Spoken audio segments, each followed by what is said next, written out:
मित्रों नमस्कार। मैं नाथ सुनांजलि कथा कहानी और उपन्यास के इस अंक के साथ पुनः उपस्थित हूँ। मित्रों, मैं इस समय वाचन कर रहा हूँ उपन्यास राग दरबारी का, जिसे लिखा है श्रीलाल शुक्ल ने। अब तक मैं उपन्यास राग दरबारी के भाग 23 तक का वाचन अपने वाचन के पिछले क्रम में कर चुका हूँ। आज लीजिए सुनिए उपन्यास राग दरबारी के भाग 24 का वाचन मेरे अर्थात नाथ सोनांचली के स्वर में।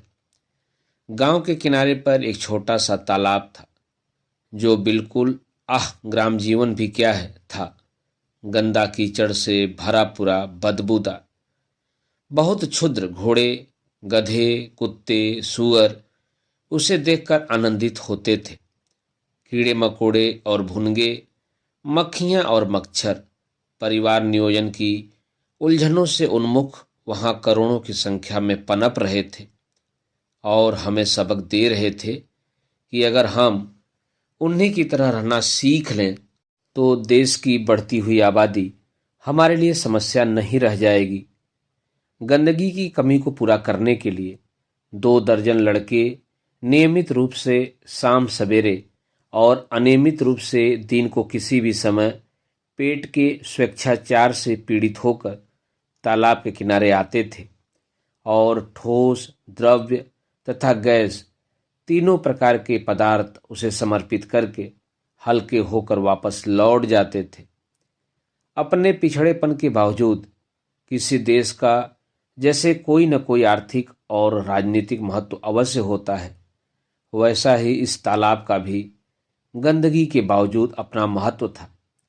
उसका आर्थिक पहलू यह था कि उसमें ढालू किनारों पर दूब अच्छी उगती थी और वह शिवपालगंज के इक्का वालों के घोड़ों की खाद्य समस्या को दूर करती थी।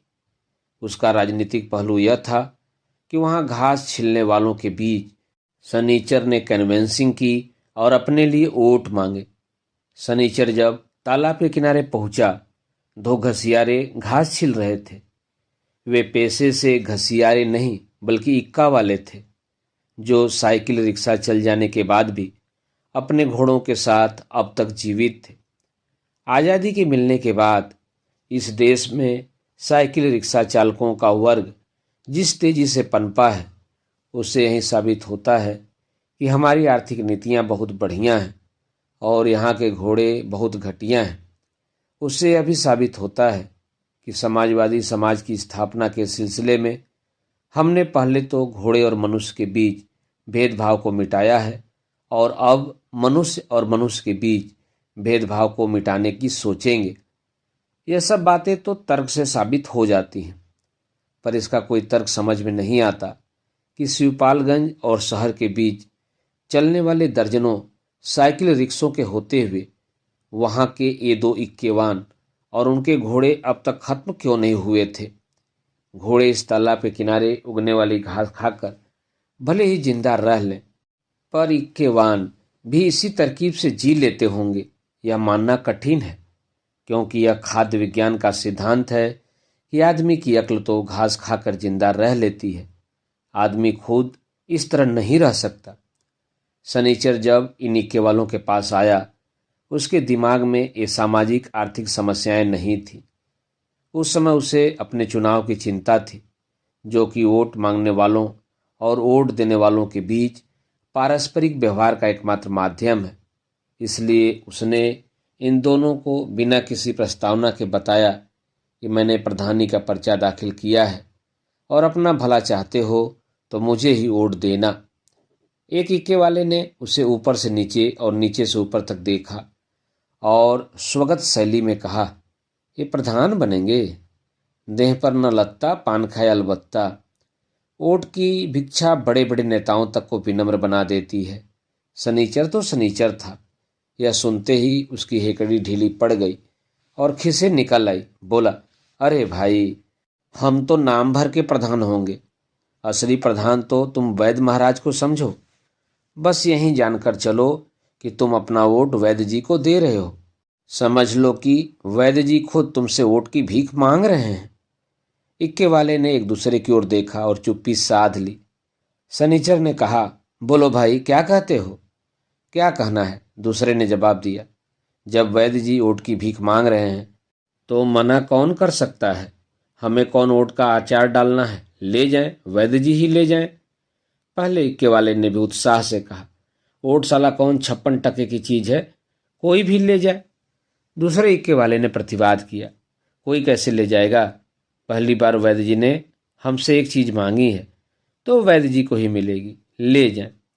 सनीचर ने कहा। तो बात पक्की रही? उन्होंने एक साथ इसका उत्तर दिया, जिसका सारांश यह था कि मर्द की बात हमेशा पक्की होती है। और वैसे तो वे कुछ देने लायक नहीं हैं, पर जब वैद्य जी कोई चीज मांग रहे हैं तो नहीं कहना बहुत कठिन है। और आशा है कि प्रधान बन जाने पर सनीचर जमीन पर ही चलेगा, आसमान में बास नहीं खोसेगा।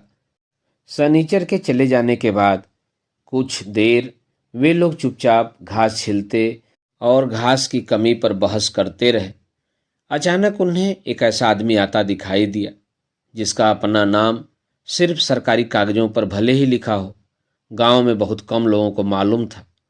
लोग उसे रामाधीन के भैया कहते थे। वह इस समय शिवपालगंज की ग्राम सभा का असली प्रधान था। यह दूसरी बात है कि जनता रामाधीन भिखम खेड़वी को ही प्रधान समझकर चलती थी। पिछले सालों गांव में तालाबों की मछली की नीलाम ऊंची कीमत पर होने लगा था। बंजर जमीन के पट्टों से गांव सभा की आमदनी बढ़ गई थी। शक्कर और मैदे का कोटा भी कभी कभी गांव पंचायत द्वारा वितरित किया जाता था। इन कारणों से गांव सभा अमीर हो रही थी और शिवपालगंज में सभी जानते थे कि गांव सभा का और उसके प्रधान का अमीर होना एक ही बात है। परिणामतः प्रधान का पद बड़ा लाभदायक और गुणकारी था। यही नहीं, वह पद सम्मानपूर्ण भी था। साल में 2-4 बार थानेदार और तहसीलदार प्रधान को बुलाकर उसे 2-4 गाली भले ही दे बैठे और अंधेरे उजेले में गांव के एक आध गुंडे उस पर 10-5 ढेले भले ही फेंक दें, उस पद के सम्मान में कमी नहीं होती थी। क्योंकि सारे देश की तरह शिवपालगंज में भी किसी भी तरकीब से हो, केवल अमीर बन जाने से ही आदमी सम्मानपूर्ण बन जाता था। और वहाँ भी सारे देश की तरह किसी संस्था का फोकट में पैसा खा लेने भर से आदमी का सम्मान नष्ट नहीं होता था। इन्हीं कारणों से रामाधीन के भैया भी दोबारा प्रधान बनना चाहते थे। वे इस समय अपने चने के खेत के पास से दूसरे के खेत से चने के पौधे उखाड़कर काफी बड़ा बोझ बगल में दबाए घर की ओर लौट रहे थे और जोर जोर से गालियां दे रहे थे ताकि जनता समझ जाए कि उनके खेत से चुरा कर चने उखाड़ते हैं। उन्होंने सनीचर को तालाब के पास इक्के वालों से बात करते हुए देखा और वहीं अपना कार्यक्रम बदलकर उस तरफ चलना शुरू कर दिया। इक्के वालों ने उन्हें पास आता देखकर और यह इत्मीनान करके कि सनीचर निगाह से ओझल हो गया है, उन्हें सलाम किया और बोले, तुम भैया इस बार भी तो प्रधानी के लिए खड़े हो रहे हो? रामादीन के भैया ने खेतों में होने वाली चने की चोरी का हवाला दिया और कहा कि देखो, हमारी प्रधानी का साल पूरा हो रहा है, इसलिए चोर इत्मीनान से फिर पुराने ढर्रे पर लौट रहे हैं। और जब तक मेरी हुकूमत थी वे सांस रोक कर छिपे बैठे थे। उन्होंने यह नतीजा निकाला कि गजहों को अगर अमन चैन प्यारा होगा तो साले अपने आप मुझे प्रधान बनाएंगे।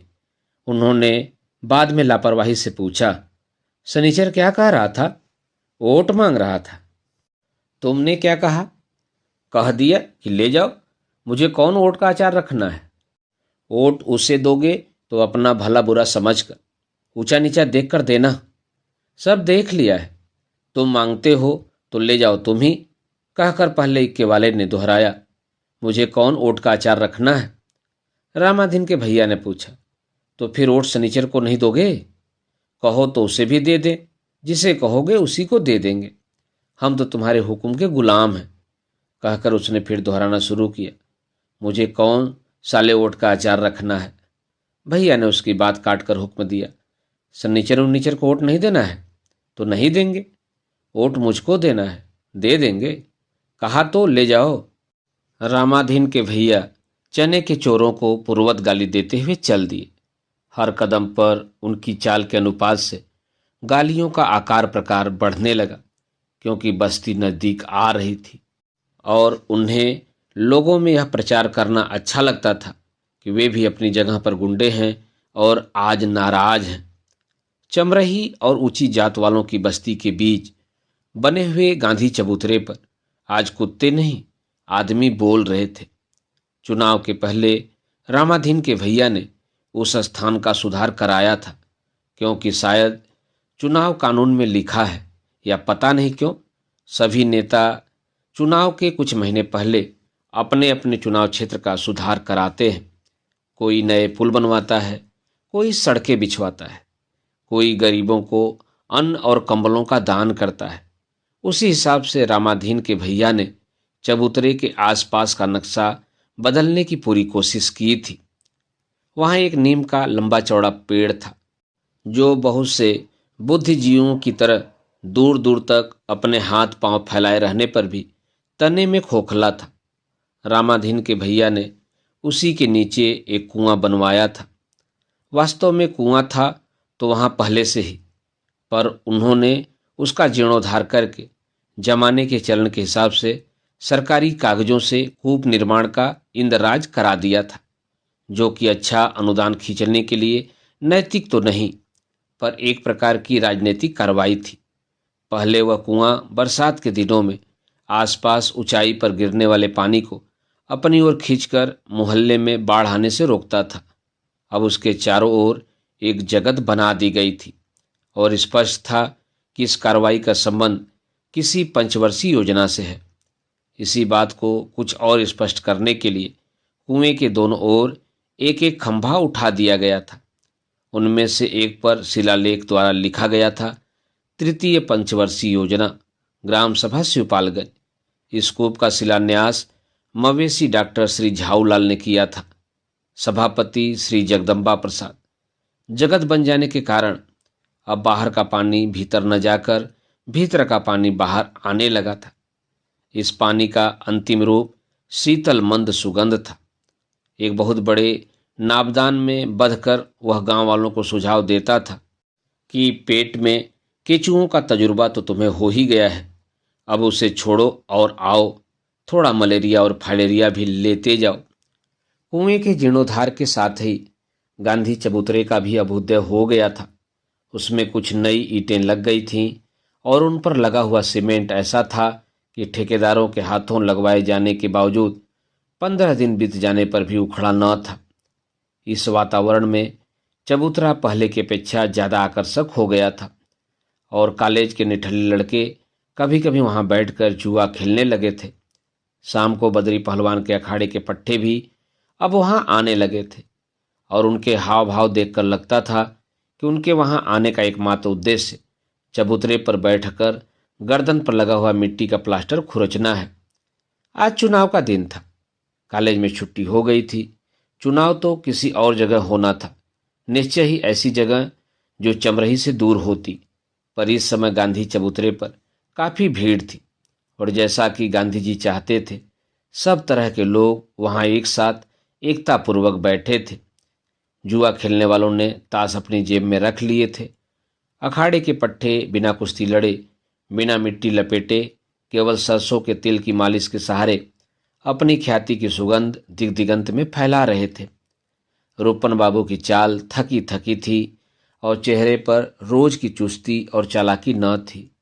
उन्हें गांधी चबूतरे के पास आता देखकर एक नए पहलवान ने आंख मारी और पूछा, कहो बाबू, क्या हाल है?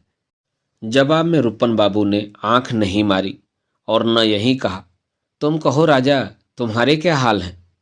उन्होंने सिर हिलाकर सिर्फ यह बात पैदा की कि तुम मजाक करो, हम नहीं करेंगे, क्योंकि हमारा मूड खराब है। वे काला चश्मा लगाए, गर्दन पर रेशमी रुमाल लपेटे मंद गमन करते हुए आए और चबूतरे पर धम से बैठ गए। थोड़ी देर के लिए उपस्थित सज्जन वृंद में शांति छा गई। छोकड़े पहलवान ने निठल्लेपन में अपना बाजू फैलाकर उसे कोहनी से मोड़ा। कोहनी के ऊपर चूहे के आकार की एक बचकानी मांसपेशी उभर आई। उसे प्यार के साथ बार बार देखते हुए वह रूपन बाबू के पास आकर बैठ गया। उसने दोबारा आंख मारी और रूपन बाबू की पीठ सहलाते हुए कहा, क्या बात है बाबू, आज रंग कुछ बदरंग हो रहा है। शिवपालगंज में कहावत मशहूर थी, मासुकों के 3 नाम, राजा, बाबू, पहलवान। इस हिसाब से रूपन बाबू के लिए ये विशेषण हैसियत गिराने वाले हो सकते थे, पर शिवपालगंज में यह भी मशहूर था कि इस छोकरे पहलवान को रूपन बाबू कुछ उसी तरह छूट दिए हैं जिस तरह सुना जाता है कड़ी बात कहने की छूट सरदार पटेल को गांधी जी की तरफ से मिली हुई थी। इसीलिए उनकी ये आपसी बातें कुछ महापुरुषों का मनोविनोद वाले वजन पर आ जाती थी। रूपन बाबू ने अपने दोस्त की मौजूदगी और उसकी भाषण शैली पर कोई ध्यान नहीं दिया। वे चुपचाप बैठे रहे। कॉलेज के एक लड़के ने कहा, गुरु, हम लोगों को तुमने कुछ करने की बात ही नहीं बताई। सनीचर की तरफ से चुनाव में वह गर्मी नहीं है जो रामाधीन की तरफ से है।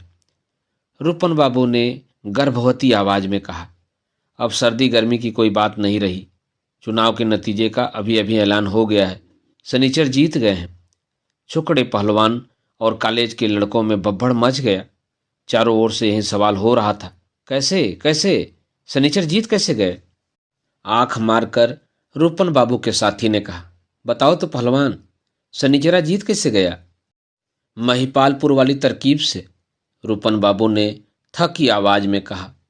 चुनाव जीतने की 3 तरकीबें हैं, एक रामनगर वाली, दूसरी नेवादा वाली और तीसरी महिपालपुर वाली। ग्राम सभा के चुनाव में रामनगर में एक बार 2 उम्मीदवार खड़े हुए थे, रिपू दमन सिंह और शत्रुघ्न सिंह। दोनों एक ही जाति के थे, इसलिए जाति के ऊपर वोटों का स्वाभाविक बंटवारा होने में दिक्कत पड़ गई। जो ठाकुर थे वे इस पशुपेश में पड़ गए कि यह भी ठाकुर और वह भी ठाकुर, किसे वोट दें और किसे न दें। जो ठाकुर न थे वे इस चक्कर में आ गए कि जब ये अपनी ही जाति के नहीं हैं तो इन्हें वोट दिया तो क्या और न दिया तो क्या। कुछ दिनों बाद पता चला कि रिपू दमन सिंह और शत्रुघ्न सिंह दोनों के नामों का मतलब ही एक ही है, और वह यह कि ऐसा शेर जो दुश्मन को खा जाए। इस पर गांव वालों ने प्रजातंत्र की परंपरा के अनुकूल यह निष्कर्ष निकाला कि सभापति कोई भी हो, हमारी क्या हानि है, और खाने दो उन्हें एक दूसरे को। चुनाव के 5 दिन पहले तक इसी तरह की उपेक्षा का वातावरण बना रहा। होता यह था कि उम्मीदवार लोगों के वोट मांगने के लिए जाते तो लोग दोनों से ज़्यादातर यही कहते, हमें कौन वोट का अचार डालना है, जितने कहो उतने वोट दे दें। इस सबसे दोनों उम्मीदवार इस नतीजे पर पहुंचे कि हमें कोई भी वोट नहीं देगा। घबरा कर वे प्रजातंत्र की दुहाई देने लगे। उन्होंने लोगों को उनके वोट की कीमत बतानी शुरू कर दी। उन्होंने कहा कि अगर तुम अपना कीमती वोट गलत आदमी को दे दोगे तो प्रजातंत्र खतरे में पड़ जाएगा। लोग यह बात नहीं समझ पाए। जो समझे भी उन्होंने सिर्फ इतना कहा कि गलत आदमी को वोट देने से प्रजातंत्र को कोई खतरा नहीं, तुम वोट दे सकते हो, प्रजातंत्र के लिए इतना ही काफ़ी है। गलत सही तो लगा ही रहता है, देखो ना सारे देश में क्या हो रहा है। ऐसी बात कहने वाले 2-1 लोग ही थे, पर प्रजातंत्र को निरर्थक बनाने के लिए इतना ही काफ़ी था। इसलिए दोनों उम्मीदवारों ने अपने प्रचार का तरीका बदल दिया और प्रधान के अधिकारी की बात करते हुए कहना शुरू किया कि वह गांव की सारी बंजर जमीन दूसरों को दे सकता है, और जो बंजर लोगों ने बाकायदे अपने कब्जे में कर लिया है उसे उन्हें बेदखल कर सकता है। किसान को, जैसा कि गोदान पढ़ने वाले और 2 बीघा जमीन जैसी फिल्में देखने वाले पहले से ही जानते हैं, जमीन ज़्यादा प्यारी होती है। यही नहीं, उसे अपनी ज़मीन के मुकाबले दूसरे की ज़मीन बहुत प्यारी होती है, और वह मौका मिलते ही अपने पड़ोसी के खेत के प्रति लालायित हो उठता है।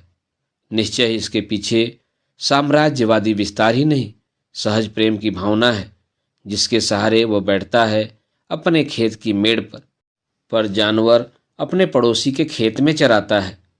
गन्ना चूसना हो तो वह अपने खेत को छोड़कर बगल के खेत से तोड़ता है और दूसरों से कहता है कि देखो मेरे खेत में कितनी चोरी हो रही है। वह गलत नहीं कहता है, क्योंकि जिस तरह उसके खेत की बगल में किसी दूसरे का खेत है, उसी तरह और के खेत की बगल में उसका खेत है, और दूसरे की संपत्ति के लिए सभी के मन में सहज प्रेम की भावना है।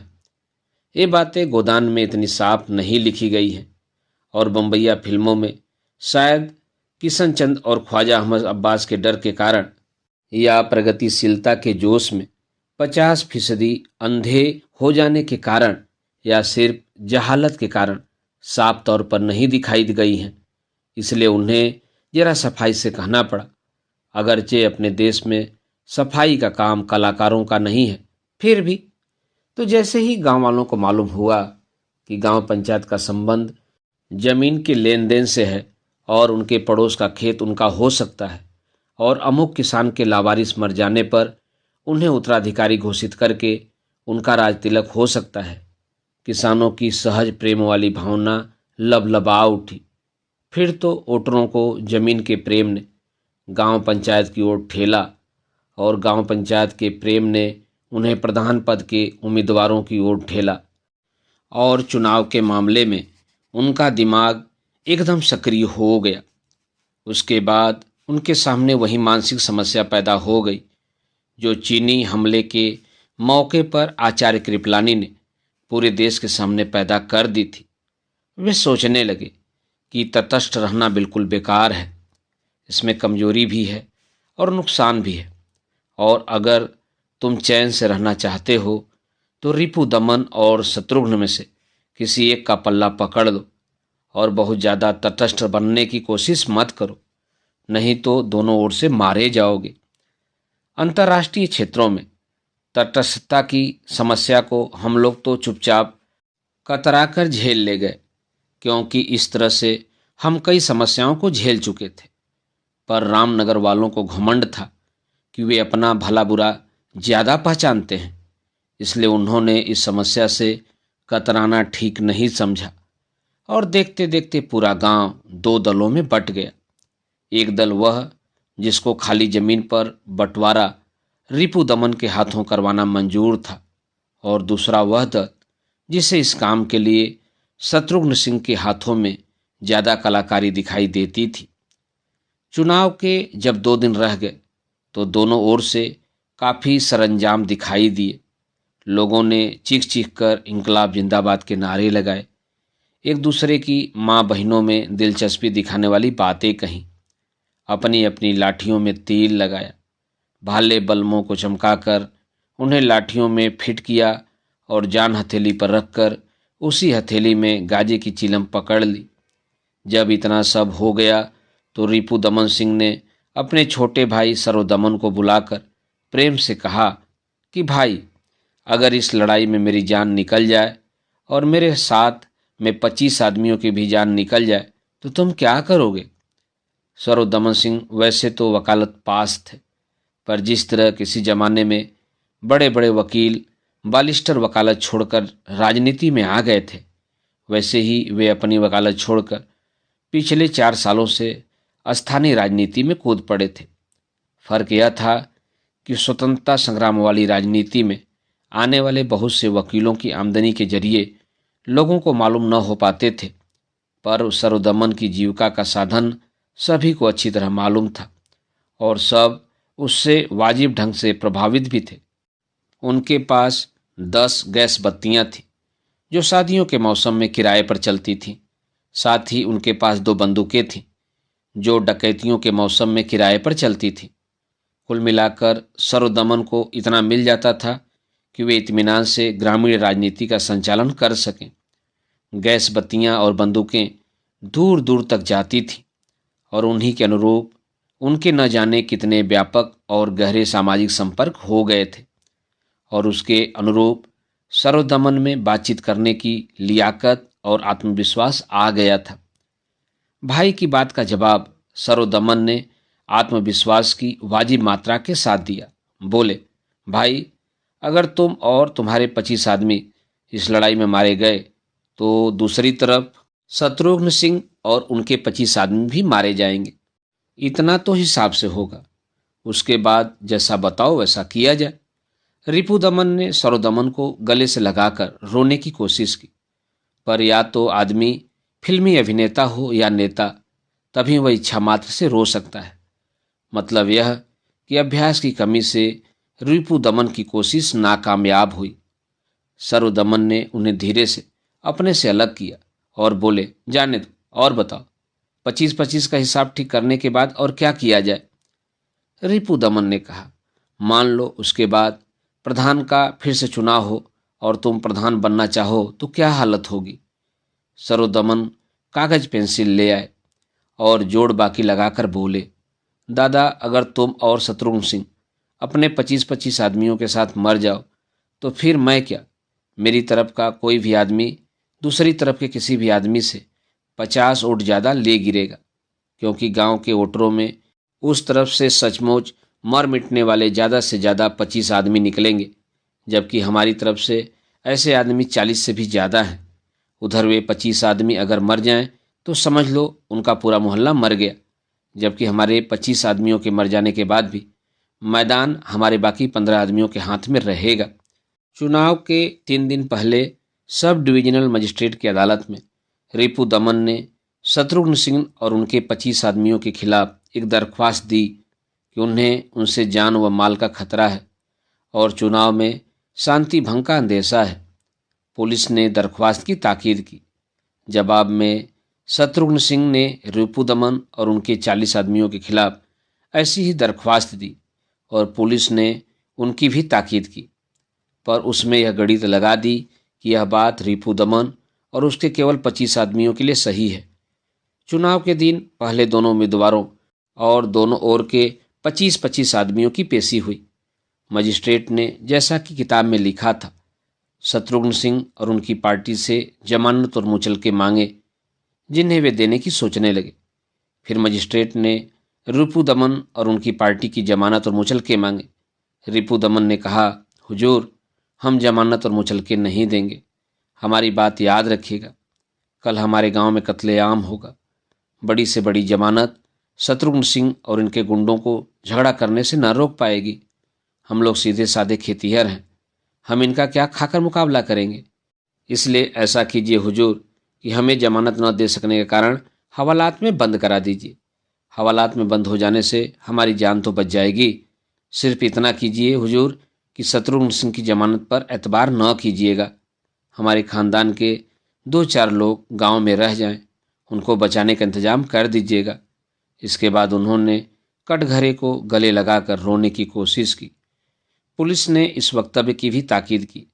अतः मजिस्ट्रेट ने यही तय किया कि जब रिपु दमन सिंह और उनकी पार्टी चुनाव के दौरान जेल में रहेगी तो शत्रुघ्न सिंह और उनकी पार्टी की जमानत मंजूर नहीं की जाएगी, उन्हें भी जेल में रहना पड़ेगा। इस तरह कुछ दिनों के लिए उम्मीदवार और उनके 25-25 आदमी मर गए। इसके बाद चुनाव बड़े शांत और सभ्यतापूर्ण वातावरण में हुआ। जहां तक विभिन्न पक्षों की दक्षता का सवाल है, उनमें शत्रुघ्न सिंह के सहायक बहुत निकम्मे साबित हुए। वास्तव में पता ही नहीं चल पाया कि उनका कोई सहायक गांव में बचा भी है या नहीं। उधर रिपु दमन की ओर से सर्वदमन चुनाव लड़ने के लिए मौजूद थे, क्योंकि पुलिस की ताईद और वकालत की डिग्री के सहारे वे शांति प्रिय आदमी समझे जाते थे और उनका हवालात में जाना जरूरी नहीं समझा गया था। उन्होंने जमकर चुनाव लड़ा और उसका नतीजा वही निकला जो वे पहले कागजों पर जोड़ चुके थे। चुनाव जीतने का यह तरीका रामनगर के नाम से पेटेंट हुआ। नेवादा वाला तरीका कुछ ज़्यादा आदर्शवादी था।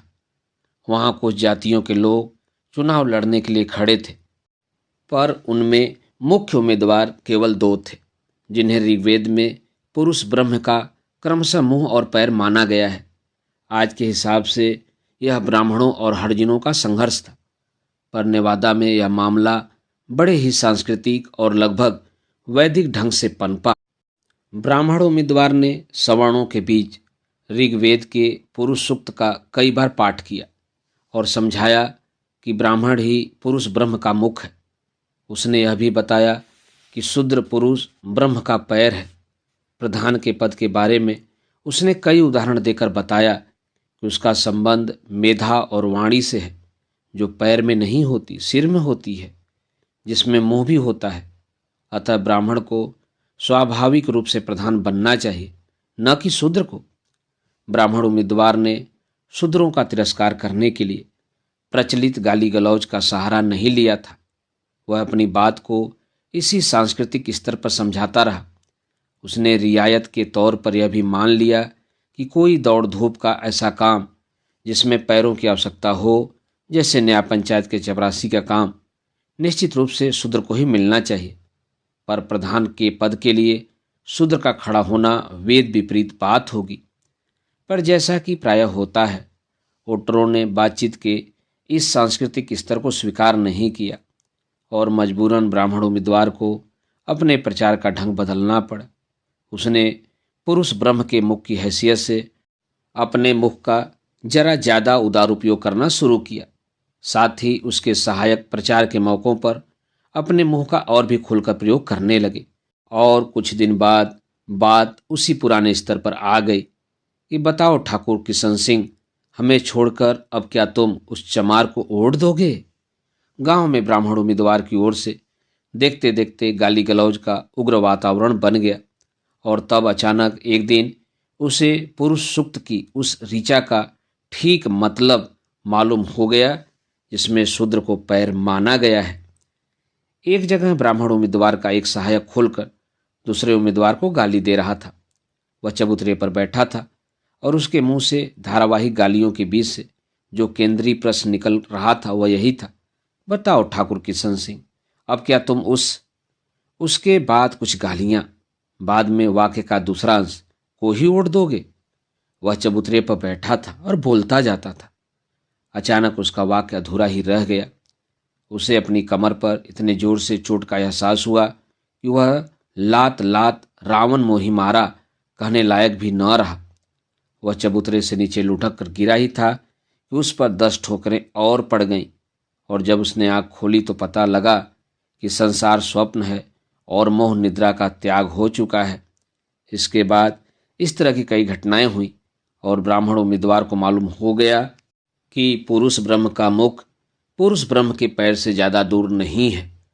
और संक्षेप में, जहाँ मुंह चलता हो और जवाब में ला चलती हो, वहाँ मुंह बहुत देर तक नहीं चल पाता। इस अनुसंधान ने ब्राह्मण उम्मीदवार को हैरान कर दिया। पर ऐसे मौके पर उसकी मदद के लिए एक बाबाजी का आविर्भाव हुआ, जो उन अनेक बाबाजियों में से थे जो विपन्नताग्रस्त किसानों से लेकर ऊंचे से ऊंचे अफसरों, नेताओं और व्यापारियों में बड़ी आसानी से अपने चेलों को पहचान लेते हैं। घटना सिंहासन बत्तीसी और बैताल पचीसी की कथाओं की तरह घटी। ब्राह्मण उम्मीदवार एक दिन अपने मुंह का बहुत सीमित उपयोग करने के बावजूद पुरुष ब्रह्म के पैर की ठोकर खाकर ढेर हो चुका था और इस चमार से प्रधान पद को अछूता बचाकर किस तरह उसे ब्राह्मण के नीचे रखा जाए, इस समस्या पर विचार कर रहा था। विचार करने का काम गांव के बाहर एक कुएं की जगत पर नव नील नील कोमल कोमल छाया तरुवन में तम श्यामल के सायंकालीन वातावरण में एक बरगद के पेड़ के पास हो रहा था। तभी उसे पेड़ के नीचे कुछ चिंगारियां उड़ती हुई नजर आईं और साथ ही शंकर जी के कई विशेषण भर्राई हुई आवाज भी सुनाई दी। ब्राह्मण उम्मीदवार को यकीन हो गया कि पेड़ के नीचे कोई बाबा जी हैं। यही था भी। बाबा जी शंकर का नाम ले रहे थे और गाजा पी रहे थे। आदमी दुखी न हो और सामने कोई बाबा जी खड़े हों तब भी साष्टांग गिर पड़ता है। यहाँ तो ब्राह्मण उम्मीदवार दुखी था और बाबा जी प्रकट हो गए थे। बिना कुछ सोचे हुए वह बाबा जी के चरणों पर गिर पड़ा और गिड़गिड़ाने लगा। बाबा जी की जिंदगी में ऐसे मौके कई बार आ चुके थे। इन्हीं तजुर्बों के आधार पर उन्होंने ब्राह्मण उम्मीदवार को अभयदान देते हुए समझाया कि घबराओ नहीं बेटा, अगर तुम्हें स्वप्न दोष की बीमारी है या शीघ्र पतन होता है या बचपन की कुटेव के कारण तुम में नपुंसकता व्याप्त हो गई है तो यकीन रखो, मेरे नुस्खे का इस बार प्रयोग करके तुम 1000 स्त्रियों का मान मर्दन कर सकोगे। पर ब्राह्मण उम्मीदवार ने सिर हिलाकर बाबा जी की इस उदारता से लाभ उठाना नामंजूर कर दिया। तब बाबा जी ने उसे बताया कि इस अत्यंत गोपनीय नुस्खे से तुम तो बाजारीकरण के उस्ताद तो हो ही जाओगे, साथ ही इसके आधार पर अगर दवाएं बनाकर तुमने उसे बेचना शुरू कर दिया तो कुछ दिनों में ही तुम्हें करोड़पति का पार्ट भी शुरू कर देना पड़ेगा। इसके बावजूद ब्राह्मण उम्मीदवार रोता रहा और सिर हिलाता रहा, और बाबा जी ने उसे जब ज़्यादा कोंचा तो उसने कहा कि मुझे 1000 स्त्रियों का मान मर्दन नहीं करना है, मेरा काम तो सिर्फ एक चमार का मान मर्दन होने से चल जाएगा। बाबा जी ने ब्राह्मण उम्मीदवार को सांत्वना दी और पूरी बात समझकर उसे इस संकट से पार उतरने के लिए गांजे की चीलम को टेंट में खोसकर और नकली जटाओं पर थोड़ी सी धूल डालकर बस्ती की ओर चल दिए। उन्होंने एक मंदिर के सामने डेरा डाला और दूसरे दिन से कबीर और रामानंद से लेकर गुरु गोरखनाथ तक की ऐसी ऐसी कहानियां सुनाने लगे, जिनका अंतिम निष्कर्ष यही था कि जाति पाति पूछे न कोई, और जो हरि को भजता है वह हरि का होता है। यह हरि क्या चीज़ है, इसे भी लोगों ने उसी दिन शाम से ही समझना शुरू कर दिया। एक चीलम में गाजे की कली रखी गई, जिस पर सुलगती हुई आग ठूस दी गई। उसे गाल पिचकाकर और उतने ही बार फुलाकर सुलगाया गया और दम खींची गई। एक सांस और दूसरी सांस के इंटरवल के दौरान शंकर जी का नाम कई ढंग से कई अर्थों के साथ लिया गया। वह चीलम भक्तों में इधर से उधर और उधर से इधर घूमती रही। भक्त समझते रहे कि यही हरि है। बाबा जी के दरबार में 48 घंटे तक अखंड कीर्तन चलता रहा। जो गाजा नहीं पीते थे उनके लिए बराबर भंग का इंतजाम हुआ, और जब तक कीर्तन चलता रहा तब तक सील पर लोढ़ा भी चलता रहा, हारमोनियम बजता रहा, और राधा कृष्ण और सीताराम की खुशामद में ऐसी ऐसी धुनें गाई गईं जिनके सामने सिनेमा के बड़े बड़े गाने पस्त हो गए, जैसे लेके पहला पहला प्यार, भर के आँखों में खुमार, जादू नगरी से आया है कोई जादूगर के मुकाबले, लेके पहला पहला प्यार, तज के ग्वालों का संसार, मथुरा नगरी में आया है कोई बंसीधर ने मैदान मार लिया। बाबा जी 2 दिन बाद ही श्री कृष्ण का अवतार मान लिए गए। यह दूसरी बात है कि जमुना का जल न पीकर उन्होंने सिर्फ गाजा पिया, और पिशाचों की तरह श्री कृष्ण के मुकाबले वे शंकर भगवान के जरा नज़दीक रहे। इस दौरान चिलम धकाधक सुलगती रही और साबित करती रही कि गाजा चाहे चोरी का हो, चाहे सरकारी दुकान का, और गंगा जल चाहे गंगोत्री का हो या गंदे नाले के संगम का, इनका असर हर हालत में बराबर रहता है। बाबा जी बहुत मस्त आदमी थे।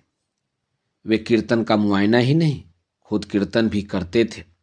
अगर वे गाजा न पीते होते तो उनकी आवाज़ गले के बाहर निकलकर साफ साफ सुनाई पड़ती, और अगर वहाँ हारमोनियम न बजती होती तो उनके कीर्तनों में एक धुन भी पाई जा सकती थी। पर इन स्वाभाविक अड़चनों के बावजूद बाबा जी ने गांव भर को देखते देखते अपने काबू में कर लिया।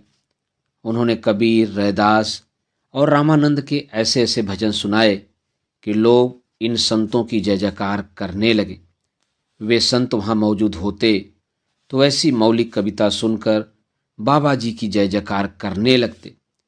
इसी असर में बाबा जी ने गांव से जातिवाद का नाम हटा दिया, और एक दिन उन्होंने गांजे, भंग और कीर्तन के माहौल में जब इशारा किया कि इस गांव का प्रधान बड़ा धर्मात्मा आदमी है, तो लोग चकित रह गए। एक भंगेड़ी ने कहा कि अभी तो कोई प्रधान चुना ही नहीं गया है, और इस ओहदे पर पहली बार चुनाव होना है। तो बाबा जी ने फिर इशारा किया कि हमारे भगवान ने तो चुनाव कर दिया है। संक्षेप में, नशा उतरने से पहले ही लोगों को मालूम हो गया कि ब्राह्मण उम्मीदवार को भगवान ने स्वयं प्रधान चुन लिया है, और इस ज्ञान के आधार पर नशा उतरने के पहले लगभग सभी गांव वालों ने उन्हें अपना प्रधान स्वीकार कर लिया। इस प्रकार लात सुन्न पड़ गई और मुंह की विजय हुई। नेवादा वाला तरीका चुनाव लड़ने वालों के लिए बड़ा कारगर साबित हुआ। दूसरे गांव से लोगों ने उसे संबोधित रूप से स्वीकार करके बड़े बड़े चुनाव जीते। जहां गाजा पीने वाले बाबा जी नहीं मिले या उतना गाजा नहीं मिला, वहां लोगों ने ज़्यादातर किसी को भी बाबा बनाकर देवी की पूजा का इंतजाम करना शुरू कर दिया। उन जगहों पर बकरे की बलि होने लगी और दारू का प्रसाद भी चढ़ने लगा। इसका भी यही नतीजा होता था कि लात सुन्न पड़ जाती थी और मुंह की विजय होने लगती थी। इस तरह पेटेंट किया हुआ तरीका चुनाव संहिता में नेवादा वाली पद्धति के नाम से दर्ज हुआ। महिपालपुर वाला तरीका शुद्ध वैज्ञानिक और सबसे सीधा था। इसका विकास एक चुनाव अधिकारी की गलती से हुआ और बाद में उस गलती को मान्यता देकर उसे कई जगह दोहराया गया। वह गलती एक घड़ी को लेकर हुई। चुनाव 12 बजे दिन को होना था और घंटाघर की चुंगी के चेयरमैन के घर से मिली थी, इसलिए सवा घंटा तेज थी। नतीजा यह हुआ कि चुनाव अधिकारी ने कुछ उम्मीदवारों के विरोध के बावजूद 11:15 बजे ही जितने वोटर और उम्मीदवार आ गए थे उन्हीं से चुनाव पूरा करा के उसके नतीजे का वही ऐलान कर दिया।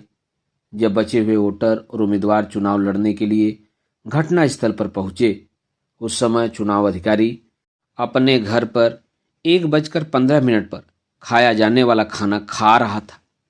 इस चुनाव के खिलाफ याचिका दाखिल हुई और उसमें सारी बहस घड़ियों को लेकर हुई। वह मुकदमा काफ़ी वैज्ञानिक साबित हुआ और उससे अदालत को कई किस्म की घड़ियों के बारे में मैकेनिकल जानकारी हासिल करने का मौका मिला। इसका परिणाम यह हुआ कि मुकदमा 3 साल चला, पर यह न साबित होना था और न हुआ कि चुनाव अधिकारी ने कोई गलती की थी। उसने जिसे सभापति घोषित कर दिया था वह अपनी घड़ी को हमेशा के लिए सवा घंटे तेज करके गांव पर यथाविधि हुकूमत करता रहा। बाकी उम्मीदवार बकौल छोटे पहलवान घड़ी की जगह घंटा लेकर बैठे रहे। महिपालपुर वाली घटना शुद्ध आकस्मिक थी, पर न्यूटन के सामने पेड़ से सेब गिरने की घटना भी वैसे ही आकस्मिक थी, जिससे उसने गुरुत्वाकर्षण का सिद्धांत निकाला था। बाद में चुनाव के फन में माहिर लोगों ने भी महिपालपुर की घटना से एक सिद्धांत निकाला था और वह यह था कि सब घड़ियां एक साथ एक वक्त नहीं दिखाती और सब वोटर एक साथ एक जगह पर नहीं पहुंचते। इस सिद्धांत की खोज हो जाने के बाद गांव पंचायतों के चुनाव में इसका उपयोग कई बार कई तरह से हुआ। चुनाव अफसरों की घड़ियां महिपालपुर की नज़ीर को सामने रखकर छुटपुट तौर से आधा आधा घंटे तेज या धीमी हो जाती, और चूंकि घड़ी एक मशीन है इसलिए उसके बारे में किसी इंसान को दोष नहीं दिया जा सकता था। फिर ज़्यादातर यह भी होने लगा कि जिस उम्मीदवार की घड़ी का मेल चुनाव अफसर की घड़ी से हो जाता वह चुनाव में विजयी बनने लगा। वह 2 मशीनों का खेल था और इसके लिए किसी भी इंसान को दोषी ठहराना अवैज्ञानिक बात होती। भूगोल के हिसाब से शिवपालगंज से महिपालपुर दूर पड़ता था और नेवादा नज़दीक, इसलिए रामाधीन भीकम खेड़वी को नेवादा पद्धति का अच्छा ज्ञान था। उन्होंने उसका खुलकर प्रयोग भी किया था। उधर सनीचर की ओर से वैद्य जी ने भूगोल के मुकाबले इतिहास का ज़्यादा सहारा लिया और अतीत काल की सब पद्धतियों का मनन करके सनीचर की ओर से महिपालपुर वाली पद्धति अपनाने की राय दी थी। परिणाम स्वरूप उनकी ओर से सिर्फ एक सस्ती घड़ी का खर्च हुआ था। चुनाव अफसर भूल से अपनी कलाई पर बांधे हुए अपने घर लौट गए, जबकि नेवादा पद्धति का प्रयोग करने वाले हारकर निराश और शराब के असर से मैदान में ढेर हो गए। नशाखोरी की विशेषज्ञता के अलावा उन्हें कुछ भी हासिल नहीं हुआ। मित्रों, अभी आप सुन रहे थे उपन्यास राग दरबारी के भाग 24 का वाचन मेरे अर्थात नाथ सुनांचली के स्वर में। मित्रों, उपन्यास राग दरबारी के आगे के भागों का वाचन आप मेरे वाचन के अगले क्रम में सुन सकते हैं, तो जुड़े रहिए कथा कहानी और उपन्यास के साथ। धन्यवाद। नमस्कार।